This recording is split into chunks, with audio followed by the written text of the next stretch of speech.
Okay. Okay. అందరికీ వందనాలు. ఆ దేవాదేవుడు మళ్ళీ మనందరం ఇలా చిన్న మందగా కూడుకునే అవకాశం ఇచ్చినందుకు వందనాలు చెల్లించుకుంటూ, ప్రపంచంలో అనేక రీతిలుగా అనేక సంఘటనలు, దుర్ఘటనలు వింటూ ఉన్నాం. మనం సజీవ లెక్కలో ఉన్నామంటే కేవలము ఆయన ఉచితమైన కృపే. ఈరోజు మూల వాక్యం ఎజ్రా గ్రంథం 2వ అధ్యాయం 1వ వచనం, 2వ వచనం. ఎజ్రా గ్రంథం 2వ అధ్యాయం 1వ వచనం నుంచి 2వ వచనం వరకు. బబులోను రాజైన నెబుకద్నెజరు చేత బబులోను దేశమునకు చెరగా తీసుకుని పోబడిన వారికి, ఆ దేశమందు పుట్టి చెరలో నుండి విడిపింపబడి యెరూషలేమునకు యూదా దేశమునకు తమ తమ పట్టణములకు పోవునట్లుగా సెలవు పొంది జెరుబ్బాబేలు, యేషువ, నెహమ్య, షెరయ, రేయలయ, మొర్దెకై, బిల్షాను, మిస్పెరెతు, బిగ్వయి, రెహూము, బయానా అనువారు కూడా వచ్చిన ఇశ్రాయేలు యొక్క లెక్క ఇది. ప్రేమమేడని మా తండ్రి, ఇంతవరకు క్షేమంగా కాపాడిన పరమేశ్వర స్థుతినైనా వందనాలు తండ్రి. మేమేమై ఉన్నామో కేవలం అది నీ ఉచితమైన కృపలనైనా తండ్రి. నాయన ఈ పునరుత్థాన దినమున మళ్ళీ మేమంతా కూడా చిన్న మందగా కూడి నీ వాక్యం ధ్యానించుకునే కృప అనుగ్రహించినంత వందనాలు. ఏ రకమైన ఆటంకం లేకుండా కార్యాంతాన్ని స్తుతించే భాగ్యం దయచేయమని, వాక్యం వింటున్న ప్రతి ఒక్కరికి వినగల చెవి, గ్రహించగల మనస్సు, ఆచరించగల హృదయం దయచేయమని, వాక్యం ధ్యానిస్తున్న నాకు నాయన నన్ను మరుగుపరిచే వాక్య మర్మాలు మీరే వెల్లడి చేయమని మా ప్రభువును నీ ప్రియ కుమారుడైన యేసుక్రీస్తు ద్వారా వేడుకొంచున్నాం తండ్రి. ఆమేన్. వాక్యంలోకి వెళ్లే ముందు లాస్ట్ వీక్ మనం ఫస్ట్ చాప్టర్ లో కోరెష్ గురించి మనం కొన్ని మాటలు చెప్పుకున్నాం. యెహోవా చేత అభిషేకించబడిన కోరెష్ అని. అయితే సైరస్ ద గ్రేట్ అని ఆయన ఫేమస్. కోరేషు ఘనుడైన కోరేషు అని.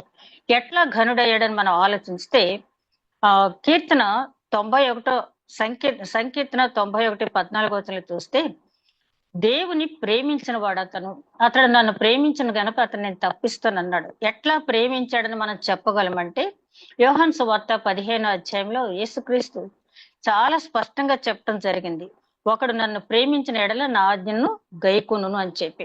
కాబట్టి ఆయన ఆజ్ఞను గైకొన్నాడు కాబట్టి దాని ద్వారా ఆయన ప్రేమించాడని మనం చెప్పొచ్చు. రెండోది, సమూయేలు గ్రంథం 15వ అధ్యాయం 22వ వచనంలో, బలులు అర్పించడం కంటే ఆజ్ఞ అనుసరించడం దేవుని దృష్టిలో శ్రేష్టమైనది. బలులు అర్పించడం కంటే ఆజ్ఞ అనుసరించడం. అంటే కోరేషు అన్యుడైనప్పటికీ, అంతకు ముందు దేవుడికి బలులు అర్పించకపోయినప్పటికీ, ఆ దేవుడు ప్రత్యక్షమై ఏ ఆజ్ఞ అయితే ఇచ్చాడో తూచా తప్పకుండా ఎంతగా పాటించాడంటే, ఆ స్వేచ్ఛార్పణలు ఇమ్మన్నాడు. తర్వాత ఆ ఆలయం ఎలా కట్టాలో పకడ్బందీగా కొలతలతో సహా ఆరోగ్యంలో చూస్తామని ఇవ్వటం జరిగింది. అదే విధంగా మెటీరియల్ ఎక్కడెక్కడి నుంచి తెప్పించుకోవాలో, ఎక్కడి నుంచి తీసి ధనం ఇవ్వాలో, అదే విధంగా నెబుకద్నెజరు తెచ్చినటువంటి ఆ వెండి, ఇత్తడి, బంగారు సామాగ్రి ఏదైతే ఉందో తిరిగి ఇమ్మని చాలా స్పష్టంగా, అదే విధంగా లెబనోను పర్వతం నుంచి దేవదారు కర్ర తెప్పించమని, వీటన్నిటి ఖర్చులు రాజు ఖజానా నుంచి భరించాలని ఆయన ఎంతో చక్కగా, అంటే ఆజ్ఞ నెరవేర్పంటే ఏదోలే దేవుడు చెప్పాడని ఒక మాట చెప్పినట్టు కాకుండా పర్ఫెక్ట్ గా ఆయన ఎంతగా నెరవేర్చాడు. కాబట్టి బలులు అర్పించడం కంటే ఆయన ఆజ్ఞ అనుసరించడం దేవుని దృష్టిలో శ్రేష్టం. అదే విధంగా అదే 91వ సంకీర్తనలో 14వ వచనంలో అంటాడు, అతడు నా నామమును ఎరిగిన వాడు గనుక నేను అతని ఘనపరిచెదను. అతడు నా నామమును ఎరిగిన వాడు గనుక ఎలా చెప్తాం ఆయన నామమును ఎరిగిన వాడని చెప్పి? మనం ఎజ్రా గ్రంథం 1వ అధ్యాయంలో చూస్తే ఆయన చెప్తాడు, ఆకాశమందులో ఉన్న యెహోవా దేవుడు నాకు ఇట్లా సెలవిచ్చెను అని చెప్పి. ఆ దేవుని పేరు కూడా ఆయన మెన్షన్ చేయడం అక్కడ జరిగింది. అదే విధంగా యెషయా గ్రంథం 38వ అధ్యాయం 8వ వచనం మనం గమనించినట్లయితే, ఘనులు ఘనకార్యాలు కల్పించెదరు, వారు ఘనకార్యములు బట్టి నిలిచి ఉండెదరు. అక్కడ చాలా స్పష్టంగా ఉంటది ఏంటంటే, ఘనులు ఆల్రెడీ దేవుడి చేత ఎన్నుకొనబడిన వాడు, ఆ ఘనుడు ఘనకార్యాలు కల్పిస్తారు. ఆ ఘనకార్యాల వల్ల వారు నిలిచి ఉంటారు. దేవుడు ఎన్నుకున్న తర్వాత మరి ఆయన ఎన్నికను బట్టి పశ్చాత్తాపడే దేవుడు కాదు. కాబట్టి ఆ కోరేషుని ఏ విధంగా ఆయన నడిపించాడో మనం చూసినట్టయితే, ఎంత ఘనకార్యం చేశాడో మనకు తెలుసు. ఆ తర్వాత అంటాడు, సమూయేలు మొదటి గ్రంథం 2వ అధ్యాయం 30వ వచనంలో, నన్ను ఘనపరచు వారిని నేను ఘనపరిచెదను. కాబట్టి కోరేష్ ద గ్రేట్ ఎలాగయ్యాడంటే, దేవుని ఆజ్ఞను శిరసా వహించాడు, ఆయన్ని ప్రేమించాడు, ఆయన ఆజ్ఞను శిరసా వహించాడు, ఘనకార్యం కల్పించాడు. కాబట్టి దేవుని దృష్టిలో అతడు ఘనుడైనాడు.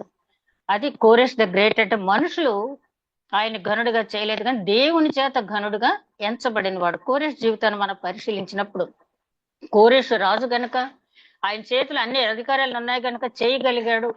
నా వల్ల ఏమవుద్దంటే ఆవగించంత విశ్వాసం ఉంటే చాలన్నాడు దేవుడు. కాబట్టి దేవుని పని చేయటంలో పర్ఫెక్ట్ గా ఆయన కోరుకునేది ఆవగించంటే చిన్నది అని కాదు, కానీ ఆవగింజని ఎటు తిప్పి చూసినా ఎక్కడ లోపం అనేది కనపడతల లోపరహితంగా ఆయన ఆజ్ఞను అనుసరించిన వారిని దేవుడు ఘనుడుగా చేస్తాడు, అందులో సందేహం లేదు. ఇది మొదటి పాయింట్. రెండో విషయానికి వస్తే మనకి ఒక సందేహం రావచ్చు. అంటే పెద్ద ఇంట్రెస్టింగ్ గా ఈ ఎజ్రా, నెహెమ్యా, తర్వాత ఎస్తేర్ గ్రంథాలు ఉండకపోవచ్చు మనకి, కానీ ఆ హిస్టరీ ఎందుకు మనం చదవాలి అంటే ఎప్పుడో 536 సంవత్సరాలు క్రీస్తు పూర్వం 536-40లో జరిగిన ఆ ఎజ్రా చరిత్ర ఇప్పుడు మనం చదవాలంటే తప్పకుండా చదవాలి. ఎందుకంటే దేవుడు ఒకసారి వాగ్దానం చేసిన తర్వాత ఆ వాగ్దానాన్ని ఎట్లా నెరవేరుస్తాడు, ఎవరెవరిని ఎట్లా ఎంచుకున్నాడు, ఆ వాగ్దానాన్ని కంటిన్యూ చేయటానికి ఒకవేళ మనం తప్పిపోయినా, మనం నీరసపడినా, నీరసించిపోయే దేవుడు కాదు ఇశ్రాయేల్ దేవుడు. కూడా నిద్రపోడైనా ఏ విధంగా తీసుకొచ్చాడని మనం ఆలోచిస్తే అబ్రహాం సంతానానికి ఆయన వాగ్దానం చేశాడు, నీ సంతానానికి నేను ఈ పాలు తేనెలు ప్రవహించే దేశాన్ని నేను ఇస్తానని చెప్పి. వాళ్ళు ఐగుప్తు చెరకు వెళ్ళిన తర్వాత 430 సంవత్సరాల తర్వాత వచ్చిన తర్వాత వాళ్ళు కొంత ప్రాంతాన్ని, యెహోషువ కడు వృద్ధుడైపోయాడని మనం యెహోషువ గ్రంథం 23వ అధ్యాయంలో చూస్తాం. అప్పటికి ఇంకా కొంత భాగం, చాలా భాగం వాళ్ళు ఇంకా వాళ్ళు జయించవలసి ఉంది, కానీ వాళ్ళు కొన్ని ప్రాంతాలను వదిలిపెట్టేశారు. అందులో భాగంగానే యెరూషలేము ప్రాంతాన్ని, ఎందుకంటే అక్కడ యెబూసీయులు అనే వారు ఉన్నారు. వారు చాలా బలవంతులు, పట్టుదల గల మనుషులు. వాళ్ళతో యుద్ధం చేయటం అంటే మామూలు విషయం కాదు. కాబట్టి వారిని జయించకుండా అలాగే ఉంచడం జరిగింది. ఆ తర్వాత దావీదు మహారాజు అయిన తర్వాత చాలా స్వామి భక్తి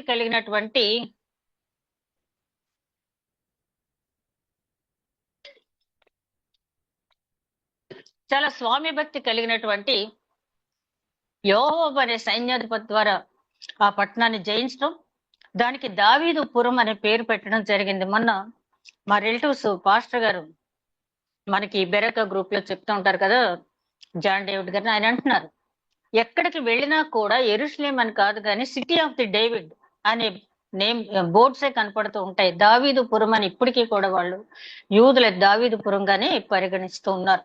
అయితే దావీదు ఆలయాన్ని కట్టాలనుకున్నాడు, కానీ మరి మనకు తెలుసు నీ నడుమును పుట్టిన కుమారుడు దాన్ని కడతాడంటే మొత్తం కావలసిన ఫర్నిచర్, గోల్డ్, సిల్వర్ అన్ని ఇచ్చి సొలొమోన్ కట్టమన్నప్పుడు రాజుల మొదటి గ్రంథం 6వ అధ్యాయం 8వ అధ్యాయం వరకు చూస్తే ఆలయ నిర్మాణం, ప్రతిష్ఠ వరకు మనం చూస్తాం. ఆ సొలొమోన్ కట్టే దేవాలయాన్ని మరి తర్వాత నెబుకద్నెజర్ కాలంలో ధ్వంసం చేయబడిన తర్వాత మళ్ళీ ఇక్కడ ఈ ఎజ్రా గ్రంథంలో మన 6వ అధ్యాయం వరకు కూడా జెరుబ్బాబెలు, యేషువ ఆధ్వర్యంలో ఆలయం నిర్మాణం చూస్తాం. దీన్ని కూడా తర్వాత రోమన్ చక్రవర్తుల కాలంలో టైటస్ అనే చక్రవర్తి క్రీస్తు 70వ సంవత్సరంలో మరి యేసుక్రీస్తు చెప్పిన ప్రవచనం నెరవేర్పది, ఇక్కడ రాయి మీద రాయి ఉండకుండా దొర్లింపబడద్ది అని చెప్పినట్టుగానే అది అలాగే ధ్వంసం చేయబడింది. యాక్చువల్ గా అందరూ కూడా చక్రవర్తి ధ్వంసం చేశాడు అంటారు, కానీ అతన్ని ఆజ్ఞ అనుసరించకుండా ఒక సైనికుడు నిప్పు పెట్టినట్టుగా చరిత్ర చెప్తుంది. What ever it may be, ఆ చక్రవర్తి కాలంలో క్రీస్తు 70లో మరి ఆ ఆలయ ధ్వంసం కావటమే కాకుండా రక్తం ఏర్లై పారింది. అది ముందుగానే చెప్పారు. లూకాసువార్తలో మనం చూస్తాం, యెరూషలేమా నీ గుమ్మములు త్రొక్కబడతాయి, దండ్లతో వచ్చి నిన్ను త్రొక్కుతారు. అంటే దండుపేట అంటాం కూడా, అంటే దండ్లతో, అంటే చాలా మంది వచ్చేసి నీ యెరూషలేముకి వచ్చి వాళ్ళు నిన్ను హింసిస్తారని చెప్పబడిన మాట ఆనాటి నుంచి ఈనాటికి నెరవేర్పు జరుగుతూనే ఉంది. ఆ తర్వాత ఇప్పుడు ఎజ్రా గ్రంథంలో ఉన్నటువంటి మందిరాన్ని జెరుబ్బాబేలు మందిరం, అంటే ఇది రెండో ఆలయం, జెరుబ్బాబేలు చేత నిర్మించబడిన మందిరం అని జెరుబ్బాబేలు మందిరం అంటారు. ఆ తర్వాత క్రీస్తు పూర్వం 19 నుంచి క్రీస్తు 63 వరకు ఇదే ఆలయాన్ని రెనోవేట్ చేసి చాలా సుందరంగా తీర్చిదిద్దాడు హేరోదు. అది కూడా ఆ రోమన్ చక్రవర్తి హయాంలో అదే ధ్వంసం చేయబడింది. అయినప్పటికీ కూడా దేవుడిచ్చిన వాగ్దానాన్ని మర్చిపోయే దేవుడు కాదు. అలా కంటిన్యూ అవుతూనే ఉంది. ఎజ్రా తర్వాత నెహెమ్యా వీళ్ళందరి ద్వారా అది కంటిన్యూ అవుతూనే ఉంది. ఆ తర్వాత ఆ క్రీస్తు 70 తర్వాత అది ధ్వంసం అయిన తర్వాత కొంతమంది ఒక ఇద్దరు ముగ్గురు ఆ దేవుని ప్రవచనం ఏముందిలే అన్నట్టుగా మొదలు పెట్టారు. కానీ వారు ఎప్పుడైతే ఆలయ నిర్మాణం ప్రారంభించారో అక్కడ మంటలు చెలరేగటం అది ఆగిపోవడం జరిగింది. ఇప్పుడు మనం చూసినట్టయితే మరి 1948 లో వాళ్ళకి తిరిగి ఆ ఇజ్రాయిలీలు అక్కడ రావటం, వచ్చిన తర్వాత వాళ్ళకి టెల్-అవివ్ దేశ రాజధానిగా ఉంటాం, 2018లో యెరూషలేం రాజధానిగా ప్రకటించడం ఇవన్నీ మనకు తెలిసిందే. వాళ్ళు ఆలయ నిర్మాణానికి కూడా అంతా సిద్ధంగా ఉన్నారు. ముందు జనులు వచ్చారు, తర్వాత ఆలయ నిర్మాణం. ఇప్పుడు ఎజ్రా గ్రంథంలో చూస్తున్నాం కదా, బబులోను చెర నుంచి జనులు వచ్చారు, ఆలయ నిర్మాణం జరిగింది. సేమ్ ప్యాటర్న్ ఇప్పుడు ప్రపంచం అంతా చెదరగొట్టబడినటువంటి జ్యూస్ అంతా కూడా ఒక దగ్గరకు వచ్చారు. వారు చెదరగొట్టబట్టు ప్రపంచానికి ఆశీర్వదకరం. ఆ సమయానికి వాళ్ళు మళ్ళీ తీసుకురావటం దేవుని చిత్తం. అక్కడ తీసుకొచ్చారు. ఆలయ నిర్మాణానికి అన్ని కూడా ఏర్పాట్లు జరుగుతున్నాయి. ఆలయ నిర్మాణానికి ముందు ఏ సంఘటనలు జరుగుతాయని చెప్పి పరిశుద్ధ గ్రంథాలు వ్రాయబడి ఉందో అవన్నీ కూడా జరుగుతున్నాయి. అది ఎవరు తెలుసు అంటే బైబిల్ గ్రంథాన్ని, పరిశుద్ధ గ్రంథాన్ని పఠించిన వారికి అవును ఇవన్నీ కూడా ముందు చెప్పినవి జరుగుతున్నాయని చెప్పి వారు భావిస్తారు. లేని వారికి దాని గురించి పెద్దగా తెలియకపోవచ్చు. కానీ కాబట్టి విశ్వాసులైన మనం ఏంటంటే అన్నీ జరిగినాయి, ఇక జరగవలసిన 10% మాత్రమే మిగిలింది. 90% అబోవ్ పరిశుద్ధ గ్రంథంలో చెప్పిన ప్రవచనాలన్నీ కూడా నెరవేర్పు జరిగినాయి. వైనాట్ మిగతా ప్రవచనం ఎందుకు నెరవేర్పు జరగదు మనకు తెలుసు. కానీ మనకున్నటువంటి బాధ్యత ఏంటంటే సర్వ సృష్టికి వెళ్ళి సువార్త ప్రకటించండి. తండ్రి కుమార పరిశుద్ధాత్మ నామం నా బాప్తిసం ఇవ్వండి, నమ్మిన వారు రక్షింపబడతారు, నమ్మని వారు శిక్ష పొందుతారని చెప్పి యేసుక్రీస్తు చెప్పారు. ఏ శిక్ష పొందటానికి ఇష్టం లేదు, ఏ ఒక్క ఆత్మ నశించడానికి ఆయనకి ఇష్టం లేదు. కాబట్టి మనల పాత్రలుగా ఆయన ఉపయోగించుకోవాలనుకుంటున్నారు. కాబట్టి ఈ చరిత్ర అంతా మనకు తెలిసినప్పుడు అవును ఆ చరిత్ర అంతా జరిగింది, జరగపోయేది జరుగుద్ది. మనతో పాటు కొంతమందిని ఆ రక్షణ మార్గంలో నడిపించాలి. ఆ పరలోక పట్టణ ప్రవేశానికి మనతో పాటు ఆయన 407వ కీర్తన ఉంటది కదా, ఆంధ్ర క్రైస్తవ కీర్తన పుస్తకంలో ఒడ్డు చేర వేళలో ఒక్క ఆత్మనైనా రక్షించక ఒట్టి చేతులతో నిన్ను దర్శింపదగున అని చెప్పి అలా ప్రతి ఒక్కరము ప్రశ్న వేసుకొని మనకిచ్చిన తలాంత్ ఒక్కొక్కరు మెసేజ్ చెప్పగలరు, ఒక్కొక్కరు మంచిగా వాక్యం చెప్తూ. ఎజ్రా గ్రంథం చూసినట్టయితే ఎజ్రా వాక్యం చదువుతుంటేనే కన్నీరు వచ్చి పశ్చాత్తాపం చెందారు జనులు. కాబట్టి వాక్యం చదివి వినిపిస్తూ లేదా పాటల పాట ద్వారా లేకపోతే ఇంకెక్కడ ఇంకా నీకు ఇచ్చిన తలాంతి ఏ విధంగా నువ్వు ఉపయోగిస్తావో ఆ విధంగా ఉపయోగించి కనీసం ఒక్క ఆత్మనైనా రక్షణ మార్గులను నడిపించాలని చెప్పి మనం ప్రతిన పూనటానికి ఈ ఎజ్రా, నెహెమ్యా తర్వాత ఎస్తేరు గ్రంథాలు మనం చదివినప్పుడు దేవుడు వాగ్దానాన్ని నిలబెట్టుకోవటానికి ఎట్లా అలా కంటిన్యూ చేస్తూ వస్తున్నాడు. తన జనాంగాన్ని నిలబెట్టుకోవటానికి ఏ విధమైన ఒకవేళ జనులు మార్గం తప్పిపోయినా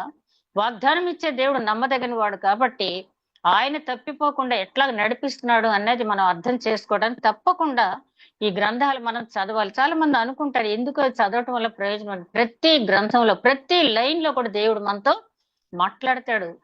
తిమోతి రాసిన 2వ పత్రిక 3వ అధ్యాయం 16వ వచనం దేవుని ఊపిరి. ఈ వాక్యం ఏంటంటే దేవుని ఊపిరి. అంటే ఈ వాక్యం మనం చదువుతున్నామంటే దేవుని ఊపిరి మనతో మాట్లాడుతూ ఉంది. కాబట్టి ఏ వాక్యము నిరర్థకం కాదు. ద్వితీయోపదేశకాండం 32 అధ్యాయాలు అక్కడ ఉంటుంది, దేవుని నోటి నుంచి వచ్చిన మాట ఏది నిరర్థకం కాదు. సేమ్ వర్డ్ మళ్ళీ మరియమ్మ గారు లూకా సువార్త 1వ అధ్యాయంలో అక్కడ అంటం జరుగుతుంది కదా, దేవుని మాట నిరర్థకం కానేరదనే గబ్రియల్ దేవదూత చెప్పడం జరిగింది. కాబట్టి మనకేంటంటే ఇది ఎందుకు లేని అనుకోకూడదు. ఆది కాండం నుంచి ప్రకటన గ్రంథం వరకు ప్రతి ఒక్కటి కూడా మనకి అవసరమైందే. దేవుని రాజ్యం, దేవుని చిత్తానుసారంగా ఆ రాజ్య వారసులుగా మనం కావటానికి, మనం పాత్రదారులు కావాలంటే మనం విశ్వసించడం మాత్రమే కాకుండా అనేక మందిని ఈ రక్షణ మార్గంలో మనం నడిపించాలి. ఇక ఇప్పుడు మనం 2వ అధ్యాయంలో చూస్తే ఇప్పుడు నేను చదివిన పేర్లు 11 పేర్లు ఉన్నాయి. వీరందరూ కూడా బయలుదేరి వచ్చారు. ఎవరితో కలిసి? జెరుబ్బాబెలు, యేషువ అంటే యెహోషువ. యెహోషువ అనే పేరు మనకు జకర్యా గ్రంథం 3వ అధ్యాయంలో మనం స్పష్టంగా చూస్తాం. ఈ ఇద్దరితో పాటు ఇంకా 9 మంది బయలుదేరి వచ్చారు. అయితే ఇక్కడ మనం గమనించాల్సింది ఏంటంటే ఈ 11 మందిలో ఉన్నటువంటి మొర్దెకై, నెహెమ్యాను గురించి మనం చూస్తే, నేను స్టడీ బైబిల్ చూసినప్పుడు ఇందులో ఉన్న మొర్దెకై ఎస్తేరు గ్రంథంలో ఉన్న మొర్దెకై కాదు. ఆ మొర్దెకై వేరు, ఈ మొర్దెకై వేరు. అదేవిధంగా ఇందులో ఉన్న నెహెమ్యా, ఆ నెహెమ్యా గ్రంథంలో అర్తహషస్త దగ్గర చేసిన పానదాయకుడైనటువంటి నెహెమ్యా కాదు. ఆ నెహెమ్యా వేరు. అది మనం గమనించాలి. ఇక బయలుదేరి వచ్చిన తర్వాత వీళ్ళ గురించి మనం చూడాలంటే ఈ లిస్ట్ అంతా మనం చదవక్కర్లేదు కానీ ఈ లిస్టు 1వ వచనం నుంచి 70వ వచనం వరకు ఉన్న లిస్టు నెహెమ్యా గ్రంథంలో 7వ అధ్యాయం 6వ వచనం నుంచి 73వ వచనం వరకు, రాజుల 2వ గ్రంథం 24వ అధ్యాయం 11వ వచనం నుంచి 16వ వచనం వరకు, అదే విధంగా రాజుల 2వ గ్రంథం 25వ అధ్యాయం 11వ వచనం వరకు, దినవృత్తాంతాలు 2వ గ్రంథం 36వ అధ్యాయం 20వ వచనం వరకు మనం చూసినట్టయితే ఈ ఇక్కడి నుంచి ఈ బబులోన్ నుంచి ఇక్కడికి వచ్చినటువంటి జనులు ఎన్నిసార్లు వచ్చారు, ఎంతమంది వచ్చారనే పర్టికులర్స్ అన్ని కూడా ఉంటాయి. ఇకపోతే 2వ అధ్యాయం 2వ వచనంలో చూస్తే యెరూషలేమునకు వచ్చిన వారు అన్న మాట మనకి ఎక్కడ స్పష్టం అవుద్దంటే ఈ జెరుబ్బాబేలు గురించి హగ్గయి ప్రవక్త రాసినటువంటి హగ్గయి గ్రంథంలో 1వ వచనంలో మనం చూస్తాం ఈయన పేరు. అదే విధంగా యెహోషువ గురించి జకర్యా గ్రంథం 3వ అధ్యాయం 1వ వచనంలో ఈయన పేరు అక్కడ ప్రస్తావించబడింది. ఇక ఈ పేర్లు అయిపోయిన తర్వాత ఈ 2వ అధ్యాయంలో ప్రాముఖ్యమైనటువంటి అంశం 2వ అధ్యాయం 40వ వచనం మనం గమనించినట్టయితే 2వ అధ్యాయం 40వ వచనం లేవీలతో యేషువ, కద్మియేలు, హోదవ్య అను వారి వంశస్థులు కలిసి 74. ఇక్కడ వచ్చిన ఇబ్బంది ఏంటంటే జనం అయితే చాలా మంది వచ్చారు కానీ లేవి గోత్రికులు చాలా తక్కువ మంది వచ్చారు. అయితే ఇక్కడ మరి మరి వీళ్ళంతా కూడా యాజకులే కదా, అలాంటప్పుడు లేవి గోత్రికులు కాకుండా యాజకులు ఎట్లాగయ్యారు అంటే ఆ బబులోన్ దేశంలో ఉన్నప్పుడు వాళ్ళకి నచ్చిన వాళ్ళు కొంతమందిని యాజకులుగా చేయటం అనేది జరిగింది. కాబట్టి ఇక్కడ వచ్చిన మొట్టమొదటి సమస్య ఏంటంటే యాజకుల సమస్య వచ్చింది. యాజకుల సమస్య ఎప్పుడు తీరిందంటే ఎజ్రా గారు వచ్చిన తర్వాత లెక్క చూసి మళ్ళీ 6వ అధ్యాయం తర్వాత మనం చూస్తాం. అది 7వ అధ్యాయంలో మళ్ళీ లేవి గోత్రికులను అక్కడ పిలిపించడం జరిగింది. ఎందుకంటే మరి నిర్గమకాండం 28వ అధ్యాయంలో చాలా స్పష్టంగా దేవుడు చెప్పింది ఏంటంటే నువ్వు అహరోను వంశస్థులు మాత్రమే యాజకులుగా చెయ్యి, మిగతా వాళ్ళని నువ్వు చెయ్యవద్దని చెప్తారు. అయితే మనకి ఇప్పుడైతే మనందరం యాజకులమే. పేతురు రాసిన మొదటి పత్రిక 2వ అధ్యాయం 9వ వచనంలో చూస్తే రాజులైన యాజకులు అంటున్నారు మనల్ని. కాబట్టి ఓల్డ్ టెస్ట్మెంట్ లో ఇది పాటించారు. అయితే మనం యాజకత్వం చెయ్యాలి అంటే అప్పటికంటే కూడా ఇప్పుడు ఇంకా అంటే ఓల్డ్ టెస్ట్మెంట్ అంతా కూడా అక్షరం, మంది ఆత్మ. అక్షరం నశింప చేయను, ఆత్మ జీవింప చేయను. కాబట్టి యాజకత్వం మనం చేయాలంటే ఆత్మ ఫలం మనం ముందు పొందిన తర్వాత యాజకత్వం అనేది మనం చేయాలి. యాజకత్వం ఆత్మ ఫలం గురించి మనందరికీ తెలిసిన గలతీయులు రాసిన పత్రిక 5వ అధ్యాయం 23వ వచనంలో మనకు అందరికీ తెలిసిన విషయం. ఆత్మ ఫలం పొందుకున్న వాళ్ళు ప్రతి ఒక్కరు కూడా యాజకత్వం అంటే అదేమి లేకుండా యాజకత్వాలు చేసేవాళ్ళు, అదేమి లేకుండా దేవుడు మమ్మల్ని పిలిచడానికి వచ్చేవాళ్ళు ఉన్నారు. వాళ్ళ వల్ల జరిగే నష్టాలు జరుగుతున్నాయి. కానీ పేతురు గారు రాసిన మొదటి పత్రికలు ఏంటంటే మనం సజీవమైన రాళ్ల వలె ఎప్పుడు కూడా కదులుతూ ఆత్మ సంబంధమైన బలులు అర్పించుతూ ఉండాలి. ఒకప్పుడు చీకట్లో ఉన్న మనల్ని ఆయన గుణాతిశయములు ప్రచురం చేయ నిమిత్తం మనల్ని వెలుగులోకి తీసుకొచ్చాడు. కాబట్టి మనం చేయవలసిన పని ఏంటంటే రాజులైన యాజకులుగా ఆయన సొత్తుగా పరిశుద్ధ జనాంగంగా మనం దేవుని సువార్త ప్రకటించాలి. అది యాజకత్వం. ఇక 61వ వచనానికి వస్తే ఇక్కడ అందరూ కూడా వచ్చిన వాళ్ళంతా తమ తమ వంశాల యొక్క రికార్డ్స్ ఇక్కడ సమర్పించడం జరిగింది. కొంతమంది సమర్పించలేదు. ఎవరు అంటే 2వ అధ్యాయం 61వ వచనం మనం చూస్తాం. 2వ అధ్యాయం 61వ వచనం మనం గమనించినట్టయితే మరియు యాజకులలో హాబాయ వంశస్థులు, హక్కోజు వంశస్థులు, గిలాదీడైన బజ్జిలీ యొక్క కుమార్తెలలో ఒకతను పెండ్లి చేసుకుని వారి పేర్లను బట్టి బజ్జిలీ అని పిలువబడిన వాని వంశస్థులు. వీరు వంశావళి లెక్కలో తమ తమ పేరులను వెతికినప్పుడు అవి కనపడకపోయినందున యాజక ధర్మములో నుండి ప్రత్యేకింపబడి అపవిత్రులుగా ఎంచబడిరి. మరియు పారసీకుల అధికారి ఊరిమును తుమ్మిమును ధరించుకొనగల ఒక యాజకుడు ఏర్పడు వరకు మీరు ప్రతిష్ఠితమైన వస్తువులను భుజింపకూడదని వారికి ఆజ్ఞాపించను. ఇక్కడికి వచ్చేటప్పటికి ఆ వంశవృక్షం అనేది చాలా ఇంపార్టెంట్. ఇప్పుడు మనం పిల్లల్ని చూస్తే మీ నాన్నగారి పేరేంటే చెప్తారు, మీ తాతగారి పేరు ఏంటంటే చెప్తారు అక్కడి వరకే. ఆ తాతగారి పేరు కూడా తెలీదు చాలా మందికి. ఏ తాతగారు అంటారు. అంటే మనకి ఇంగ్లీష్ లో చాలా క్లియర్ గా ఉంటుంది. Maternal grand father, paternal grand father, maternal uncle, paternal uncle అని. తెలుగులో మాత్రం అంతా కలిపే ఉంటది కాబట్టి ఏ తాతగారు అని చెప్పి అంటారు.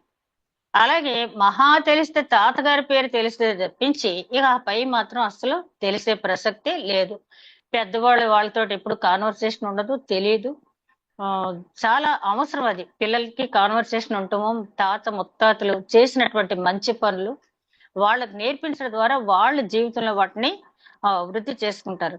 వీళ్ళు ఇప్పుడు నేను చదివిన వాళ్ళు రికార్డ్స్ లో వంశ వృక్షాన్ని వాళ్ళు ప్రకటించలేకపోయారు. కాబట్టి వాళ్ళు ఏం చేశారంటే అపవిత్రులుగా ఎంచారు. ఎందుకు అపవిత్రులుగా ఎంచారు అని మనం గమనించినట్టయితే సంఖ్యాకాండం 3:10 అక్కడ చెప్పబడిన మాట ఒకసారి మనం గమనించినట్లయితే సంఖ్యాకాండం 3:10 సంఖ్యాకాండం 3:10 మనం గమనించినట్లయితే అక్కడ చాలా స్పష్టంగా ఉన్న మాట ఏంటంటే, నీవు అహరోనును అతని కుమారులను నియమింపవలెను. వారు తమ నియమింపవలెను నడుచుకొందురు. అన్యుడు సమీపించిన వాడు మరణశిక్ష నందును. చూడండి ఎంత అంటే ఇంక ఏమి తిరుగులేదనమాట. అన్యుడు నువ్వు పెట్టావా, అన్యుడు గాని అక్కడ సమీపించాడా అతడు మరణశిక్ష పొందుతాడని ఉంది. అదే విధంగా అదే సంఖ్యాకాండం 16:40 కూడా ఒకసారి చూడండి. అదే సంఖ్యాకాండం 16:40 అన్యుడైనను యెహోవా సన్నిధిని ధూపము అర్పింప సమీపించి కోరహు వలన అతని సమాజం వలన కాకుండానట్లు ఇశ్రాయేలీలకు జ్ఞాపక సూచకగా ఉండుటకై యాజకుడైన ఎలియాజరు కాల్చబడిన వారు అర్పించిన ఇత్తడి ధూపాత్రలను తీసి యెహోవా మోషే ద్వారా తనతో చెప్పినట్లు వాటితో బలిపీఠమునకు కప్పుగా వెడల్పుగా రేకులను చేయించవలెను. ఈ కోరహు, దాతాను, అభిరం వీళ్ళంతా కూడా తిరుగుబాటు చేశారు కదా. వాళ్ళ గురించి ఏం చెప్తున్నాడంటే ఆయన, వీళ్ళ తిరుగుబాటు చేశారు. వంశం వాళ్ళతో పాటు వచ్చిన కోరహు వంశస్థులు అందరూ పోయారు. అదే విధంగా చాలా మంది చనిపోయారు. తిరుగుబాటు చేసిన వాళ్ళ జీవితం ఇలా ఉంటుందని తెలియటానికి బలిపీఠం మీద ఉన్నటువంటి పైకప్పు వీళ్ళు ఏదైతే అగ్ని వేసి తీసుకొచ్చారో ధూపార్తులు, ఆ ధూపార్తులను ఆ ఇత్తడి కరిగించేసి పైకప్పుగా వేయండి. పైకి చూసినప్పుడల్లా ప్రతి ఒక్కరికి జ్ఞాపకార్థంగా ఉండాలి. అయితే వారికైనా జ్ఞాపకార్థం మనకు లేదా అంటే ఆ తిరుగుబాటు చేసిన అపవిత్రత మనలో ఉన్నా కూడా ఇప్పటికీ కూడా జ్ఞాపకార్థ గ్రంథం కంటిన్యూ అవుతూనే ఉంటది. ప్రకటన గ్రంథంలో చూస్తాం కదా, గ్రంథములు తెరవబడినప్పుడు జీవ గ్రంథమే కాకుండా జ్ఞాపకార్థ గ్రంథం అంటే ప్రతి వ్యక్తి జీవితం కూడా ఎప్పటికప్పుడు రికార్డు చేయబడుతూ ఉంటది. మనకి యోహాను సువార్త 14వ అధ్యాయంలో చూస్తాం మనం, మీరు మీ హృదయములు కలవరపడనివ్వకండి, మీకు స్థలం సిద్ధం చేయటానికి నేను వెళ్తున్నాను, లేని ఎడల నేను మీకు చెప్తాను. ఆ మాటను మనం కొంచెం లోతుగా ధ్యానించినట్టయితే స్థలం లేకపోవడం ఏంటంటే మన బిల్డింగ్ అక్కడ మనకి నివాసం అక్కడ పూర్తి అవ్వలేదన్నమాట. అంటే ఆ జ్ఞాపకార్థ గ్రంథంలో ఎంతసేపు కూడా ఆ ఇంటికి పనికొచ్చి ఇటుక అనేది చేరటం లేదనమాట. అందుకని ఆ ఇల్లు ఎప్పటికీ కూడా కంప్లీట్ కాదు. కాబట్టి జ్ఞాపకార్థ గ్రంథంలో ఎప్పుడు కూడా మనం చేసినటువంటి పరలోక ధనాన్ని ఎంతైతే సమకూర్చుకుంటామో, అంటే సత్క్రియల ద్వారా దేవుని ఆజ్ఞను ఎప్పుడైతే నెరవేరుస్తాం అక్కడ జ్ఞాపకార్థ గ్రంథంలో రాయబడిన దాని ప్రకారం ఆ ఇల్లు నిర్మాణం అనేది చాలా లోతైన సబ్జెక్ట్ అది. ఆ ఇల్లు నిర్మాణం అనేది జరుగుతుంది. కాబట్టి జ్ఞాపకార్థం అనేది వాళ్ళకే కాదు మనకు కూడా ఉంది. మనం మాట్లాడే ప్రతి మాట కూడా అక్కడ రికార్డ్ అవుతూనే ఉంది. అదే విధంగా 2:69 చూస్తే పని నెరవేర్చడకు ఇచ్చిన వాటి వివరాలు, వెండి బంగారం అన్ని కూడా ఇవ్వటం అనేది జరిగింది. ఇవన్నీ కూడా అక్కడ రాయటం జరిగింది. 2:69 మనం గమనించినట్లయితే వెండి బంగారాలు ఏమిచ్చారు, శక్తి కొలది ఖజానాకు 16,300 తులముల బంగారమును 2,50,000 తులముల వెండిని యాజకుల కొరకు 100 వస్త్రములను ఇచ్చిరి. అయితే మనం ఇక్కడ ఆలోచించవలసింది ఏంటంటే మనం ఏమి ఇవ్వగలము. మనం ఇచ్చే వెండి, ఆయన ఏమంటున్నాడు, వెండి నాదే, బంగారు నాదే, సమస్త సృష్టి నాదే. కాబట్టి ఆయనకి మనం ఏమి ఇవ్వాలి అంటే అపోస్తల కార్యాల గ్రంథం 3వ అధ్యాయంలో ఆ శృంగారం మనం దేవాలయం దగ్గర మెట్ల మీద కూర్చున్నటువంటి ఆ కుంటి వ్యక్తిని బాగు చేసేటప్పుడు పేతురు యోహానులు ఏమంటారు? వెండి బంగారములు మా యొద్ద లేవు గాని నజరేయుడైన యేసు నామమున నీకు స్వస్థత వస్తుంది, లేచి నడువు అంటాడు. కాబట్టి మనకేంటంటే వెండి బంగారాల కంటే అతి శ్రేష్టమైంది అంటే మన దేహం మన దేవాలయం కట్టబడాలంటే ఆ నజరేయుడైన యేసు నామమున మనకి ఉండాలి తప్పించి ఆ నామమే మనకి చాలా విలువైంది వెండి బంగారాల కంటే. అదే విధంగా ఆ ఈ పని నెరవేర్చడానికి ఎవరెవరికి ఎన్ని ఇచ్చారనేది ఎంత పకడ్బందీగా అక్కడ రాయటం అనేది జరిగిందో చూసినట్టయితే ప్రతి ఒక్కదానికి అకౌంటబిలిటీ అనేది ఉండాలి. యేసుక్రీస్తు కూడా ఎప్పుడు కూడా ఏ పని చేసినా కూడా మరి 12 గంపల ఆహారం మిగిలిపోయినప్పుడు ఆ గంపల్లో జాగ్రత్తగా ఎత్తండి అని చెప్పి ఆజ్ఞాపించడం అనేది జరిగింది. ఇక 3వ అధ్యాయానికి వచ్చిన 2వ అధ్యాయంలో మనం పూర్తిగా చూసింది ఏంటంటే ఎవరెవరు అక్కడి నుంచి వచ్చారు. 11 మంది ప్రముఖుల పేర్లు ఉన్నాయి. తర్వాత మిగిలిన వారు వారితో వచ్చినటువంటి వాద్యకారులు, సంగీత కళాకారులు, అదే విధంగా వాళ్ళతో పాటు వచ్చిన లేవి గోత్రికులు, యాజకులు, వారి వివరాలు ఉన్నాయి. తర్వాత వారికి ఆ ఆలయం కట్టడానికి సమకూర్చబడినటువంటి వస్తువుల గురించి అక్కడ రాయించడం జరిగింది. అదే విధంగా కొంతమంది వంశ వృక్షావళి వారు ప్రజెంట్ చేయలేకపోవటం వల్ల వారిని అపవిత్రులుగా ఎంచడం జరిగింది. అంటే ఊరీము తుమ్మిము ధరించే పారసీక రాజు వచ్చే వరకు కూడా వారు బయట ఉండవలసిందే. అయితే తర్వాత నేను ఒకసారి చరిత్ర చదివితే యెరూషలేం దేవాలయంలో ఇప్పటికీ కూడా బర్జలీ వంశస్థులు యాజకులు వేసే బట్టలు ఉతికే పని, అదే విధంగా హిందూ దేవాలయాల్లో కూడా ఉంటారు. అలాగా ఆ ఆలయానికి సంబంధించినటువంటి నాయి బ్రాహ్మణ, తర్వాత ఈ రజక వాళ్ళందరినీ కూడా ఏర్పాటు చేసిన విధానం కూడా మనం చూస్తాం. అయితే ఇప్పుడు అవన్నీ లేవనుకోండి. ఈ 2వ అధ్యాయంలో ప్రాముఖ్యమైన అంశం ఏంటంటే మనం ఈ అధ్యాయం ద్వారా మనం తెలుసుకోవాల్సింది ఏంటంటే ఎంత స్ట్రిక్ట్ గా అంటే అపవిత్రుడు ఆయన సన్నిధికి చేరితే ఎట్లాగా పనిష్మెంట్ తీసుకుంటాడు అనేది అక్కడ చెప్పడం జరిగింది. కాబట్టి అపవిత్రతతో దేవుని మనం వెళ్ళి కూర్చుంటాం మాత్రమే కాదు, హృదయ శుద్ధి గల వారు దేవుని చూచెదరని చెప్పిన ప్రకారం ఆయన కోరుకుంటున్నది మన హృదయ శుద్ధి. ఆ తర్వాత 3వ అధ్యాయానికి వచ్చేటప్పటికి 3వ అధ్యాయం ప్రారంభంలో మనం గమనించినప్పుడు అక్కడ వ్రాయబడిన మాట 7వ నెలలో ఇశ్రాయేలీయులు తమ తమ పట్టణములకు వచ్చిన తరువాత జనులు ఏక మనస్సు కలిగిన వారై యెరూషలేములో కూడి యెజోదాకు కుమారుడైన యెహోషువను, యాజకులైన అతని సంబంధులను, షయల్తీయేలు కుమారుడైన జెరుబ్బాబెలును అతని సంబంధులను చేరి దైవజనుడైన మోషే నియమించిన ధర్మశాస్త్రం నందు వ్రాయబడిన ప్రకారంగా దహన బలులు అర్పించుటకై ఇశ్రాయేలు దేవుని బలిపీఠము కట్టిరి. 7వ నెలలో వీళ్ళు ప్రారంభించారు ఈ పని. అక్కడికి వచ్చిన తర్వాత బలిపీఠం కట్టారు. ఇక్కడ మనం ఆలోచించవలసిన విషయం ఏంటంటే వీళ్ళు ఆలయం కట్టడానికి వచ్చారు. ఆలయ నిర్మాణం అనేది ముందుగానే వీళ్ళు మొదలు పెట్టలేదు. ఆలయ నిర్మాణం మొదలు పెట్టకుండా ఏం మొదలు పెట్టారు? బలిపీఠం మొదలు పెట్టారు. ఎందుకు బలిపీఠం మొదలు పెట్టారంటే నిర్గమకాండంలో ఆ అతి పరిశుద్ధ స్థలాల గుడారం వేయటానికి ముందు బలిపీఠం కట్టమని దేవుడు మోషేని ఆదేశించాడు. మీరు తర్వాత నిర్గమకాండం 20వ అధ్యాయం 24వ వచనం చూడండి. అదే విధంగా బలిపీఠం కట్టిన తర్వాత బలులు అర్పించాలి, హోమ బలులు. ఈ హోమ బలుల గురించి లేవీకాండం 1వ అధ్యాయం 6వ వచనంలో మనం ఇదివరకే ధ్యానించుకున్నాం. అంటే ఆలయం కట్టడానికి ముందు బలిపీఠం కట్టాలి. బలిపీఠం కట్టిన తర్వాత హోమ బలి. నోవహు కూడా చూడండి, ఓడలోంచి దిగిన వెంటనే బలిపీఠం కట్టాడు. తర్వాత పక్షుల్ని దహన బలి ఇవ్వటం, దేవుడు దాన్ని ఇంపైన సువాసనగా ఆగ్రహించి నోవహుతో మాట్లాడటం అనేది జరిగింది. అయితే ఇక్కడ వీరు ప్రాధాన్యతలు అనేవి ధర్మశాస్త్రంలో ఏ విధంగా వ్రాయబడిందో ప్రాధాన్యతలు పాటిస్తూ ఉన్నారు. అయితే ఓల్డ్ టెస్ట్మెంట్ లో ఆ విధంగా పాటించారు. ముందు బలిపీఠము, ఆ తర్వాత అతి పరిశుద్ధ స్థలము, అదే విధంగా బయట ఆవరణలో గంగాళం, ఇత్తడి గంగాళం, అది శుభ్రం చేసుకుని లోపల రావడం, ఇవన్నీ కూడా ఆచార సాంప్రదాయాలు చేశారు.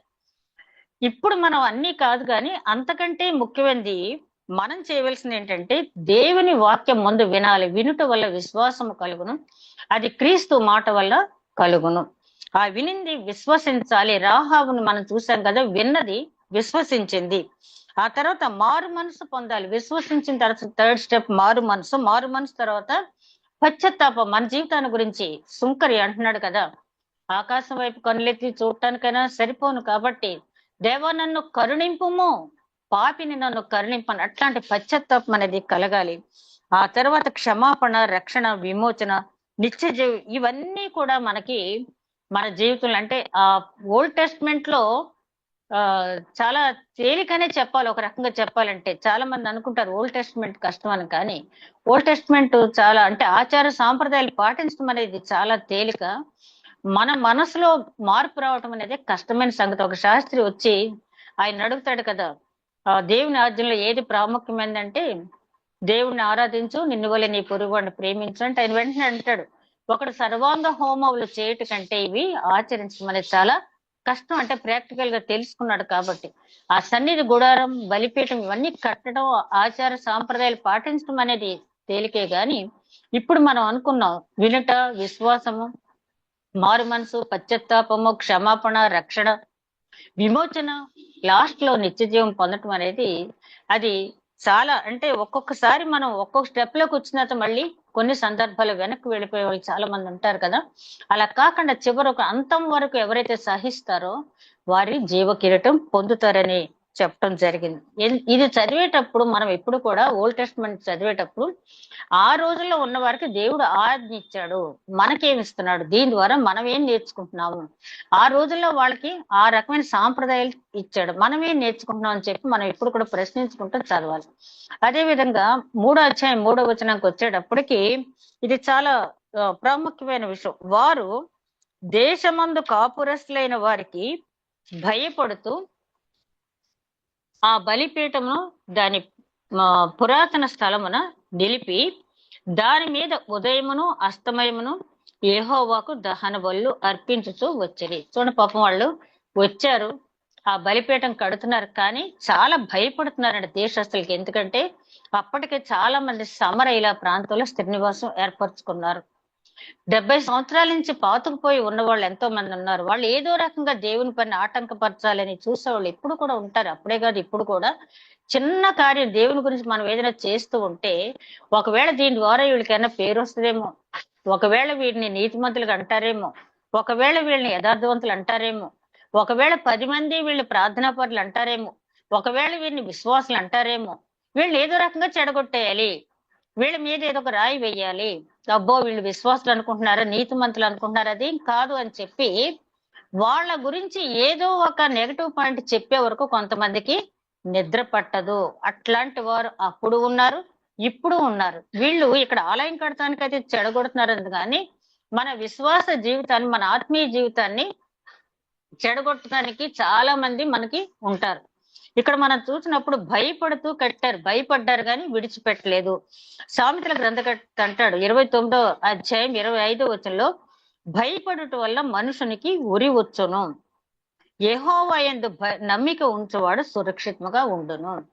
భయపట్టు వల్ల ఏమొస్తుందంట, ఉరి వస్తుందంట. యెహోవా యందు నమ్మిక ఉంచువాడు సురక్షితంగా ఉంటాడు. మనం గమనించినట్లయితే ఇది ఒక ఆలోచన మనం చేసినప్పుడు యాకోబు, స్టెఫను జీవితాన్ని మనం దానియేలు, షడ్రకు, మెషకు, అబేద్నెగోలు సింహాల బోరు నుంచి, అగ్నిగుండా నుంచి బయటకు వచ్చారు. దేవుడు వాళ్ళని కాపాడాడు, సజీవ లెక్కలో ఉంచారు. మరి మొట్టమొదట హతసాక్షి అయినటువంటి ఆ సంఘంలో హతసాక్షి అయినటువంటి యాకోబు, స్టెఫను వాళ్ళు కూడా నీతిమంతులే కదా, వాళ్ళు హతసాక్షులు అయిపోయారు, చనిపోయారు. వారు యెహోవా యందు నమ్మిక ఉంచారు. మరి వాళ్ళు సురక్షితంగా ఉన్నారని ఎట్లా చెప్తారు అని ఒకవేళ అంటే ప్రారంభ దశలో విశ్వాసులుగా ఉన్న వాళ్ళు ఎవరిని అడగొచ్చు. మనకు తెలుసు, మనం ఈ భూమి మీద ఉన్నా లేకపోయినా దేవునితో సహవాసం చేయటమే మనం కోరుకునే క్రిస్టియన్ యొక్క అల్టిమేట్ గోల్. ఏంటంటే ఆయన చక్కగా చెప్తాడు కదా పౌలు గారు, బ్రతుకుట క్రీస్తే, చావైతే లాభం.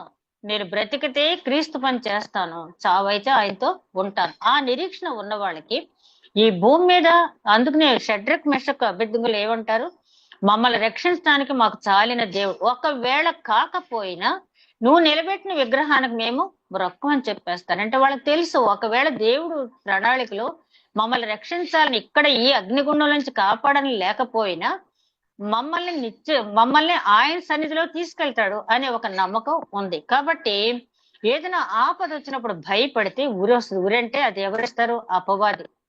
భయపడుతూ ఉంటే అపవాది ఎవరినైనా వదిలిపెట్టరు కదా. యేసుక్రీస్తుని ఏం చేస్తుంది, ఆయన అక్కడికి వచ్చిన వెంటనే ఆ బాప్తిసం తీసుకుని వచ్చిన వెంటనే మొదలు పెట్టేసింది కదా, శరీరాశ, నేత్రాశ, జీవపు డంబంతో అనేక రకాలుగా. మరి రొట్టెని చేసుకుని తిను రాళ్ళనంది, లేకపోతే నాకు రొక్కు అంది, ఇంకా అన్ని అన్ని రకాలుగా ఈ పట్టణాచుడు ఇదంతా నీకు ఇచ్చేస్తానంది. అన్నిటికీ ఆయన ధర్మశాస్త్రం ద్వారానే జవాబు చెప్పడం జరిగింది. అసలు ఆయన గర్భంలోంచి బయటకు వచ్చిన 2 సంవత్సరాల పిల్లాడుగా ఉన్నప్పుడే చంపడానికి హేరోదుని వాడుకున్న హేరోదు ప్రయత్నం, అక్కడ దేవుని ప్రణాళికలు అది నెరవేరలేదు. తర్వాత ఈ 30 సంవత్సరాల వయసులో అపవాది ఈ రకమైన శోధన. ఆ తర్వాత ఆయన వాక్యపరి చేసేటప్పుడు ఆ మరియ కుమారుడు కాదా, ఆ యోసేపు వీళ్ళందరూ కూడా, ఇతను శ్రీమోలు వీళ్ళందరూ కూడా ఇతను అన్నదమ్ములు కాదా, ఇతను అక్క చెల్లెలు మనతో లేరా, ఆ మరియ కుమారుడు కాదా అని వెటకారంగా మాట్లాడటం, లేకపోతే ఆయన ఏమైనా చేస్తే బయల్జుబులు ని ఉపయోగించుకుని చేస్తే ఇతను బయల్జుబుల్ అని చెప్పంటాం. ఆ తర్వాత అపవాది చివరి ప్రయత్నం శిలువ మరణం కూడా. ఆ తర్వాత పేతురును ఉపయోగించుకున్నాడు. మనకి మత్తయి సువార్త 16వ అధ్యాయంలో చూస్తే, నీకది దూరమోగునుగాక అని చెప్పి, అందుకని ఆయన సాతానా వెనక్కి వెళ్ళిపోమని చెప్పి అంటం జరిగింది. అదే విధంగా చివరి అస్త్రం సాతాను సిలువ ఎక్కకుండా చేయటానికి అనేక ప్రయత్నాలు చేసింది యేసుక్రీస్తుని. ఎందుకంటే సిలువలో ఆయన మరణం చెందితే అపవాదికి అపజయం, విశ్వాసకి జయం అని తెలుసు. కాబట్టి ఒక మంచి బృహత్కరమైన కార్యం తీసుకున్నప్పుడు యేసుక్రీస్తుకే అట్లాంటి తప్పలేదు. కాబట్టి ఆయన పునరుత్థానం లేచాడు, మనందరికీ కూడా నిత్య జీవం ఇవ్వటానికి ఆయన మరి తండ్రి కుడిపార్శ్వం నిలిచి విజ్ఞాపన చేస్తూ ఉన్నాడంటే వీటిని అన్నిటిని తట్టుకున్నాడు ఆయన. కాబట్టి చిన్న చిన్న వాటికి మనం ఏమవుద్దు అని చెప్పి భయపడిపోతే భయపడి మనం అందుకనే సామెతల గ్రంథకర్త చాలా ఆయన జీవిత అనుభవంతో చెప్తున్నాడు, ఒకవేళ నువ్వు భయపడ్డావంటే అపవాది ఊరిలో చిక్కుకుంటావు. భయపడకుండా ఉంటే చావైనా మరణం జీవించి ఉన్నా కూడా అది దేవుని చిత్తం, దేవుని సహవాసంలో నువ్వు ఉంటావు. అదే విధంగా 3వ అధ్యాయంలో 5వ వచనంలో చూస్తే వాళ్ళు అమావాస్య విశ్రాంతి దినాలను పాటించారని ఉంది. ఇది ఎక్కడుందంటే సంఖ్యాకాండం 10వ అధ్యాయం 10వ వచనంలో ఉంది. సంఖ్యాకాండం 10వ అధ్యాయం 10వ వచనం తర్వాత మీరు చూడండి, ఈ అమావాస్య విశ్రాంతి దినాలు ఎలా పాటించాలి, వాటి పాటించేటప్పుడు బోరధ్వని ఎలా చేయాలి. అప్పట్లో ఏంటంటే ఎందుకు పెట్టాడు ఈ విషయం దేవుడు అంటే, జనులంతా ఒక దగ్గర కూడుకుని దేవుని కార్యాలని పరీక్షిస్తూ వివేచిస్తూ వారి వంతు సహకారాలు అందిస్తూ ఒకరితో ఒకరు సామాజిక జీవనం కలిగి ఉండటానికి కొన్ని అక్కడ పెట్టారు. అందుకనే పౌలు గారు అంటారు, మూల పాఠాలకు మళ్ళీ మీరు వెళ్ళవద్దు. కొలసీలు రాసిన పత్రికలో అమావాస్య విశ్రాంతి దినాలనే మూల పాఠాలకు మీరు వెళ్ళవద్దు. చాలా మంది చాలా టాక్ట్ఫుల్ గా చెప్తుంటారు, ఏమండి పరిశుద్ధ గ్రంథంలో లేదా, దశమి నాడు బోర ఊదమన్నారు, లేకపోతే అమావాస్య విశ్రాంతి దినములు పాటించమన్నారు. ఇట్లాంటివన్నీ చెప్తూ ఉంటారు. ఎందుకంటే మన విశ్వాసాన్ని నీరుగార్చడానికి. కానీ అప్పటి పరిస్థితులు బట్టి ఒక దగ్గర కూడుకునే అవకాశాన్ని బట్టి దావీదు మహారాజు కూడా తన రాజ్య పరిపాలన చేసేటప్పుడు తన రాజ్యంలో ఉన్న వారిని అందరినీ కూడా, పురుషులందరినీ కూడా సంవత్సరానికి 3 సార్లు యెరూషలేము పట్టణంలో కలుసుకోవాలని చెప్పడం జరిగింది. పురుషులతో పాటు స్త్రీలు పిల్లలు కూడా ఎలాగో వస్తారు. అందుకనే 120వ సంకీర్తన నుంచి 134వ సంకీర్తన వరకు యాత్ర కీర్తనలు అంటాం. వాళ్ళు ఆ కొండెక్కేటప్పుడు ఆ పాటలు పాడుకుంటూ పశ్చాత్తాప హృదయంతో, శుద్ధి చేయబడిన హృదయాలతో ఆ కొండను సమీపించిన తర్వాత అక్కడ వారు అనేక రకాల మాటలు మాట్లాడుకోవటం, రాజకీయ సందర్భాలు కూడా చర్చించుకోవటం అనేది జరిగింది. అయితే అప్పుడు కాలాన్ని బట్టే అది అవసరమైంది. ఇప్పుడు మనకి అది అవసరం లేదు. కానీ మనం సమాజంగా కూడుకోవటం మాత్రం మానద్దు. పేతురు గారు చెప్పారు, యోహాన్ గారు చెప్పారు, పౌలు గారు చెప్పారు, అందరూ చెప్పారు, మీరు కొందరు మానుకున్నట్లుగా మీరు సమాజంగా కూడుట మానుకొనవద్దు. మేము చూస్తున్నామండి, ఆన్లైన్ లో వాక్యం వచ్చేస్తుంది, హాయిగా ఇంట్లో రిక్లైనర్ లో కూర్చుని వాక్యం చూస్తున్నాం అంటే అది కాదు దేవుడు కోరుకున్నది. నువ్వు పరిశుద్ధ దినమున చక్కగా సమాజానికి వెళ్ళాలి, దేవుణ్ణి ఆరాధించాలి, ఆ తర్వాత నీ పొరుగు వాడిని పలకరించాలి, నీ పొరుగు వాడికి ఏమైనా సమస్యలు ఉంటే నువ్వేమైనా హెల్ప్ చేయగలిగితే చెయ్యాలి, సామాజిక జీవితం నువ్వు కలిగి ఉండాలి. ఆనాడు ఆ ఆ పర్టికులర్ దినములు పెడితేనే గాని ప్రజలు కూడుకునే వాళ్ళు కాదు. ఇప్పుడు మనకి ప్రతి ఆదివారం కూడా పునరుత్థాన దినం, ప్రతి ఆదివారం కూడా పండుగే మనకి. ఆ పండుగ దినాన్న దేవుణ్ణి ఆరాధించిన తర్వాత నీ పొరుగు వాడిని కూడా పలకరించడం అనేది మనం ఈ రోజులో చేయవలసింది. ఆ తర్వాత 3వ అధ్యాయం 6వ వచనంలో చూస్తే దైవారాధన ముందు అర్పణలు చేశారు. దైవారాధన ముందు అర్పణలు చేశారు. అంటే దేవుణ్ణి ఆరాధించడానికి ముందు అర్పణలు, స్వేచ్ఛార్పణలు అన్ని కూడా కోరేష్ చెప్పాడు కదా, స్వేచ్ఛార్పణలకు కావాల్సిన అన్ని కూడా వాళ్ళకి ఇవ్వండి అని చెప్పాడు. అది తీసుకెళ్లారు, స్వేచ్ఛార్పణలు చేశారు. అయితే మనం చేయవలసింది ఏంటంటే, మరి దేవుని సన్నిధికి వెళ్ళేటప్పుడు ఒక్కసారి ఏదో ఒక వాక్యం, ఈ రోజు బోధింపబడే వాక్యం నీకు ఒకవేళ తెలియకపోయినా ఏదో ఒక వాక్యం తీసుకుని ఆ వాక్యాన్ని ధ్యానించి, మోటివేషన్ అంటాం కదా, మనందరం టీచర్స్ క్లాస్కి వెళ్ళి మనం డైరెక్ట్ గా పాఠం చెప్పం, పిల్లల్ని మోటివేట్ చేస్తాం.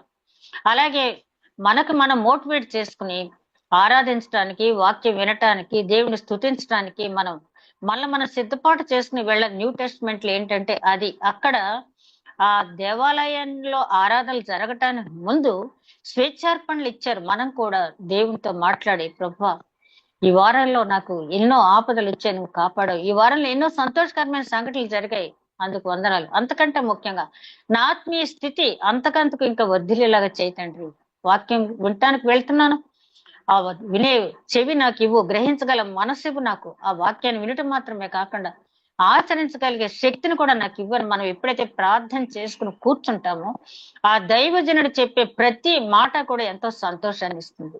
అలా కాకుండా మనం హరిబరిగా ఏదోలే ఆ టైంకి అక్కడికి వెళ్ళిపోతే చాలు, బాడీ ప్రజెంట్ అయితే చాలు అనుకుంటే కాదు. కానీ బాడీ ప్రజెంట్ కంటే కూడా మైండ్ ప్రజెంట్ అనేది దేవుడు ముందుగా కోరుకుంటున్నాడు. కాబట్టి ఆ రోజుల్లో వాళ్ళు స్వేచ్ఛార్పణలు అర్పించారు. మనమైతే ఇప్పుడు ఏంటంటే మనం సిద్ధపాటు కలిగి ఆలయానికి వెళ్ళాలి. అదే విధంగా 3వ అధ్యాయం 8వ వచనంలో వాళ్ళ ఇక్కడ పర్ణశాల పండుగ కూడా చేశారని ఉంటుంది. ఈ 3వ అధ్యాయంలోనే వాళ్ళు పర్ణశాల పండుగ అనేది చేశారని ఇక్కడ వ్రాయబడి ఉంది. ఆ పర్ణశాల పండుగ వృత్తాంతం ఏంటంటే, ఇశ్రాయేలీలు వాళ్ళు ఆ పూర్వీకులంతా కూడా గుడారాల్లో నివసించారు. మరియు గ్రంథం అలాగే బట్టి వారు పర్ణశాలల పండుగను నడిపించి ఏ దినమునకు నియమింపబడ్డారు నడిపించి ఆ దినపు దహన బలి విధి చొప్పున అర్పింపసాగిరి. ఈ పర్ణశాల పండుగ ఏంటంటే ఎందుకు దేవుడు పెట్టాడంటే, నువ్వు ఎంత 3 స్టోర్డ్ బిల్డింగ్ లో ఉన్నా, లేకపోతే ఇంకా విలాసవంతమైన గేటెడ్ కమ్యూనిటీలో ఉన్నా కూడా నీ గత జీవితం, నీ పితరుల గత జీవితం మర్చిపోవద్దు. అబ్రహాం, ఇస్సాకు, యాకోబు వీళ్ళందరూ కూడా గుడారాల్లోనే నివసించారు. కానీ వాళ్ళు దేవునికి ఇష్టమైన జీవితం జీవించారు. ఎప్పటికీ కూడా దేవుడు అబ్రహాం దేవుణ్ణి, ఇస్సాకు దేవుణ్ణి, యాకోబు దేవుణ్ణి అని చెప్తున్నాడు. అంటే వాళ్ళు గుడారాల్లో నివసిస్తూ సింప్లిసిటీ మెయింటైన్ చేస్తూ, ఇది మనకి శాశ్వతమైనటువంటి గుడారం కాదు, మన గుడారం వేరే ఉంది. అదే కొరింథీయులకు రాసిన 2వ పత్రిక 5వ అధ్యాయంలో కూడా అంటారు కదా, ఇది గుడారం నిలువరమైంది కాదు అంటారు అక్కడ పౌలు గారు. అదే విధంగా పేతురు గారు రాసిన 2వ పత్రిక 2వ అధ్యాయంలో అంటాడు, నా గుడారం విడిచిపోయి వెళ్ళవలసిన సందర్భము ఆసన్నమైందని నాకు తెలుసు, కాబట్టి నేను వెళ్లే ముందు మిమ్మల్ని అందరినీ రేపదలుచుకున్నాను. అంటే మీకు తెలిసిన వాక్యాన్ని మళ్ళీ పునశ్చరణ చేయదలుచుకున్నాను అని చెప్పి అంటాడు. అంటే ఈ పర్ణశాల పండగ ఉద్దేశం ఏంటంటే, మన పూర్వీకులు ఎట్లా జీవించారో మనం గుర్తు చేసుకుంటే, అట్లాంటి జీవితంలో ఉంటూ కూడా వాళ్ళకి దేవునికి ఇష్టమైన జీవితాన్ని ఎట్లాగైతే గడిపారో, దేవునికి ఇష్టమైన బిడ్డలుగా వాళ్ళు ఎట్లాగా ఉన్నారు. మరి ద్వితీయోపదేశకాండంలో పదే పదే దేవుడు చెప్పిన మాట ఏంటంటే, నేను నీ పితరులు బట్టి ఆనందించాను కాబట్టి నువ్వు నేడు ఈ స్థితిలో ఉన్నావు అని చెప్పి ఇశ్రాయేలుతో మాట్లాడటం జరిగింది. అంటే మన పితరులు చేసిన ప్రార్థనలు, మన పితరులు నడిచినటువంటి నడవడిక, మన పితరుల యొక్క విశ్వాస జీవితం మనల్ని ఈ విధంగా ఉంచింది. ఒక్కసారి మనం ప్రశ్న వేసుకుని, అంత స్టేటస్ మన పిల్లలకు మనం అందిస్తున్నామా, మన బిడ్డలకు మనం అందిస్తున్నామా? ఏమీ ఆలోచించకుండా చెప్పొచ్చు, లేదు మన తాతగారు, నాయనమ్మ గారికి, అమ్మమ్మ గారికి, అలాగే మన అమ్మగారికి, నాన్నగారికి ఉన్న ప్రార్థన జీవితం అనేది ఉందా అంటే ఒకవేళ ఎక్కువగానే ఉండొచ్చు ఒక్కొక్కసారి. కానీ ఒకసారి మనం ప్రశ్నించుకోవాలి. ఒక్కొక్కసారి మన పితరులు, ఇప్పుడు కోరాహు ఉన్నారు, కోరాహు కుమారులు చూస్తే, కోరాహు తప్పిపోయినా కోరాహు కుమారులు దేవుని వాక్యానికి విధేయులై ఉన్నారు. అలా కొంతమంది ఎక్సెప్షనల్ కేసెస్. కానీ ఇక్కడ పర్ణశాల పండుగ ఎందుకు పెట్టారంటే, నీ గతం మర్చిపోవద్దు, నీ పితరుల జీవితాన్ని నువ్వు మర్చిపోవద్దని చెప్పడానికి అక్కడ చేయటం జరిగింది. అదే విధంగా 3వ అధ్యాయం 8వ వచనంలో చూస్తే, 3వ అధ్యాయం 8వ వచనం ఒకసారి చదవండి. యెరూషలేములో నుండి దేవుని యొక్క మందిరమునకు వారు వచ్చిన 2వ సంవత్సరాన 2వ నెలలో షయల్తీయేలు కుమారుడైన జెరుబ్బేబెలును యజోదాకు కుమారుడైన యేషువాయు చెరలో నుండి విడిపింపబడి యెరూషలేమునకు వచ్చిన వారందరూ పని ఆరంభించి 20 సంవత్సరములు మొదలుకొని పై ఈడు గల వారు లేవీయులను యెహోవా మందిరం యొక్క పనికి నిర్ణయించిరి. యేషువాయు అతని కుమారులు, అతని సహోదరులు, కద్మియేలు అతని కుమారులు, హోదయ్య కుమారులను, హేనాదాదు కుమారులను, వారి కుమారులను, లేవీయులైన బంధువులను దేవుని మందిరం పనివారి చేత పని చేయించుటకు నియమించబడిరి. శిల్పకారులు యెహోవా మందిరం యొక్క పునాదిని వేయించుచుండగా ఇశ్రాయేల్ రాజైన దావీదు నిర్ణయించిన విధి చొప్పున తమ వస్త్రములు ధరించుకున్న వారై యాజకులు బాకాలతోనూ ఆసాపు వంశస్థులు లేవీయులు చేయు తాళములతోనూ నిలువబడి యెహోవాకు స్తోత్రము చేసిరి. వీరు వంతుల చొప్పున కూడి యెహోవా దయాళుడు, ఇశ్రాయేలు విషయమై ఆయన కృప నిరంతరము నిలుచును పాడుచు యెహోవాకు స్తుతించిరి. మరియు యెహోవా మందిరం యొక్క పునాది వేయబట్ట చూచి జనులందరూ గొప్ప శబ్దంతో యెహోవాకు స్తోత్రము చేసిరి. ఏ విధంగా పునాది వేశారన్నది అక్కడ మనకి ఏమి ఎక్స్ప్లెయిన్ చేసుకోక్కల, అంతా కూడా అర్థమయ్యేలాగా రాయటం జరిగింది. అయితే స్తుతిస్తూ గొప్ప శబ్దం చేశారు, అక్కడి వరకు బాగానే ఉంది. 12వ వచనానికి వచ్చేటప్పటికి మునుపటి మందిరము చూచిన యాజకుల్లోను, లేవీల్లోను, కుటుంబ ప్రధానుల్లోను వృద్ధులైన అనేకులు ఇప్పుడు వేయబడిన ఈ మందిరం యొక్క పునాదిని చూచి గొప్ప శబ్దంతో ఏడ్చిరి. అయితే మరి అనేకులు సంతోషం చేత బహుగా అరిచిరి. ఏది సంతోష శబ్దమో ఏది దుఃఖమో జనులు తెలుసుకొనలేకపోయిరి. జనులు గొప్ప ధ్వని చేసినందున ఆ శబ్దము బహు దూరము వినపడెను. అక్కడ సరిగ్గా పునాది వేసే టైంకి ఏం జరిగిందంటే, సొలొమోను కట్టిన దేవాలయాన్ని కళ్ళారా చూసినటువంటి వృద్ధులు, లేవి గోత్రం చెందిన వాళ్ళు, యాజక వంశం చెందిన వాళ్ళు, వాళ్ళ బంధువులంతా కూడా పెద్ద పెట్టి నేర్చారంట. అందరూ అంటారు ఈ మందిరం యొక్క వెడల్పు, పొడవు, లేకపోతే దీని యొక్క సైజును చూసి వాళ్ళు ఏడ్చారంటారు. కానీ అక్కడ వాళ్ళ గురించి వ్రాయబడిన మాట ఏంటంటే, దేవుడు మాకెంత శిక్ష విధించాడు, మా పితరులు చేసిన తిరుగుబాటును బట్టి, మా పితరులు చూపిన అవిధేయతను బట్టి, మా పితరుల యొక్క అవిశ్వాసాన్ని బట్టి దేవుడు మమ్మల్ని ఎంతగా శిక్షించాడు. స్వర్ణాలయమైనటువంటి సొలొమోను కట్టినటువంటి దేవాలయాన్ని మేము పోగొట్టుకున్నాము, ఈ మందిరం ఇప్పుడు ఇలా కట్టబడుతుందని చెప్పి వాళ్ళు దుఃఖించారే తప్పించి, అంటే అఫ్కోర్స్ పెద్ద మందిరం ఉండేది, ఇప్పుడు చిన్న మందిరం కడుతున్నారని కూడా వాళ్ళు బాధపడి ఉండొచ్చు. అదే సమయంలో హగ్గయి ప్రవక్త వచ్చి అంటాడు కదా, హగ్గయి గ్రంథంలో చూస్తాం మనం, ఆ మందిరం కంటే ఈ మందిరం చిన్నది అయినప్పటికీ మహిమలో దానికంటే తక్కువేమీ కాదు, మహిమలో ఇది ఎక్కువ అని చెప్పడం జరిగింది. అయితే ఈ రోజుల్లో కూడా మనం చూస్తాం, చాలా మంది పెద్ద పెద్ద మందిరాలకు వెళ్ళటానికి ఇష్టపడతారు. మేము పలానా మందిరానికి వెళ్తున్నామండి, అక్కడ గ్యాదరింగ్ ఇంత అండి. మొన్న ఎవరో చెప్తున్నారు 8,50,000 అంట పాల్ యాంగిచో గారి గ్యాదరింగ్. అయితే పాల్ యాంగిచో గారితో వీళ్ళు పోల్చుకోవడానికి సరిపోరు, ఎందుకంటే ఆయన ఎంత కష్టపడి ఆ రకంగా సంఘాన్ని తీసుకొచ్చారు. ఒక బిల్లీ గ్రాహం గారు, ఆయన ఎంత సువార్తకుడిగా కష్టపడ్డారు. కానీ అసలు చిన్న మందిరమా పెద్ద మందిరమా అని కాదు, కానీ ఆ మందిరంలో జరుగుతున్న ఆరాధన, వాక్యోపదేశం, ఆ మందిరంలో ఉన్నటువంటి ఆయన రాజుల గ్రంథం 9వ అధ్యాయంలో, మొదటి రాజుల గ్రంథం 9వ అధ్యాయంలో సొలొమోను మహారాజు దేవుడు ఏమంటాడు, నీ తండ్రి నడుచుకున్నట్టుగా నువ్వు నీ జనులు నడుచుకున్నప్పుడు మాత్రమే నా మహిమ ఈ ఆలయంలో ఉంటుంది, లేని ఎడల నా మహిమ తీసివేస్తాను అని చెప్పాడు. ఇంకెంత పెద్ద మందిరం ఉన్నా అక్కడ ఆయన మహిమ లేనప్పుడు దానివల్ల మనకేమీ ప్రయోజనం లేదు. కాబట్టి మందిరం యొక్క వైశాల్యము, పొడవు, ఎత్తును బట్టి కాక ఆ మందిరము దేవుని మహిమపరిచే విధంగా ఉందా, ఆ మందిరంలో జనులు, యాజకులు దేవుని చిత్తానుసారంగా ఉన్నారా అని చెప్పి మనం పరీక్షించుకుని వెళ్లాల్సిందే తప్పించి, పెద్ద పెద్ద మందిరానికి వెళ్తేనే మనకేదో గుర్తింపు, లేకపోతే చిన్న మందిరానికి వెళ్తే గుర్తింపు లేదనేది మనం అనుకోకూడదు. ఈ 3వ అధ్యాయంలో మనం ఇంతవరకు ధ్యానించింది 3వ అధ్యాయం 2వ వచనంలో బలిపీఠం కట్టారు. ఆ తర్వాత 3వ అధ్యాయం 3వ వచనానికి వచ్చేటప్పటికి వాళ్ళు భయపడుతూనే బలిపీఠాన్ని పూర్తి చేశారు. ఆ తర్వాత అర్పణలు అర్పించారు, స్వేచ్ఛార్పణలు అర్పించారు. 6వ వచనానికి వచ్చేటప్పటికి వాళ్ళు స్వేచ్ఛార్పణలు, హోమ బలులు కూడా అర్పించినట్టుగా చూస్తాం. 8వ అధ్యాయానికి వచ్చేటప్పటికి అదే ఆలయం పునాదుల మీద వీళ్ళు కట్టడం మొదలు పెట్టారు. అయితే ఇక్కడ ఒక చిన్న మాట ఇందాక నేను చెప్పడం మర్చిపోయాను. అదే ఆలయం పునాదుల మీద అక్కడ కట్టారు, కానీ దేవుడు కోరుకుంటున్నది పాత దాని మీదే మళ్ళీ కట్టమని కాదు కానీ, మన పాత జీవితం మీద కట్టమని కాదు కానీ, మరి కానా వివాహంలో 6 రాతి బాణలు పూర్తిగా ఖాళీ అయిన తర్వాత ఆయన అక్కడ మిరాకిల్ చేయటం జరిగింది. మరి పాతది మన బ్రదర్ చాలా చక్కగా చెప్పారు కదా, ఆ పాత తిత్తులో క్రొత్త ద్రాక్ష రసం అని చెప్పి. పాతది ఎప్పుడు బాగానే ఉంటుంది, ఎందుకంటే ఆచార సాంప్రదాయాలు నెరవేర్చడం అనేది చాలా తేలిక, న్యూ టెస్ట్మెంట్ అనేది కష్టం. కాబట్టి ఆ పాత ఆచార వ్యవహారాలంతా తీసేసిన తర్వాతే మన దేహం అనే ఆలయం కట్టబడాలి. కొంత లోకం కొంత దేవుడికి ఇవ్వటం అనేది కుదరదు. కొరింథీయులకు రాసిన పత్రికలో పౌలు గారు అంటారు కదా, బెలియాలతో నీకేం పని అని చెప్పి, ఆ అవిశ్వాసతో ఏం పొత్తని.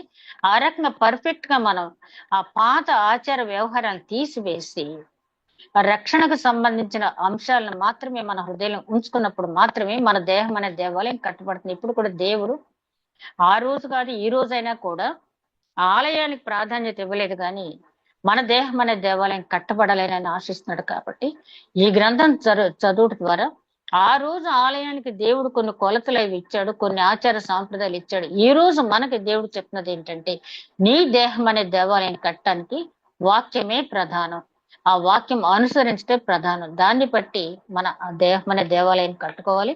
అట్టి నడిపింపు దేవుడు అనుగ్రహించనుగాక. దయగల మా ప్రభువా, విత్తబడిన వాక్యం నూరంతలుగా ఫలింపు చేయమని మా ప్రభువును నీ ప్రియ కుమారుడని యేసుక్రీస్తు ద్వారా వేడుకుంటున్నాం తండ్రి. ఆమేన్.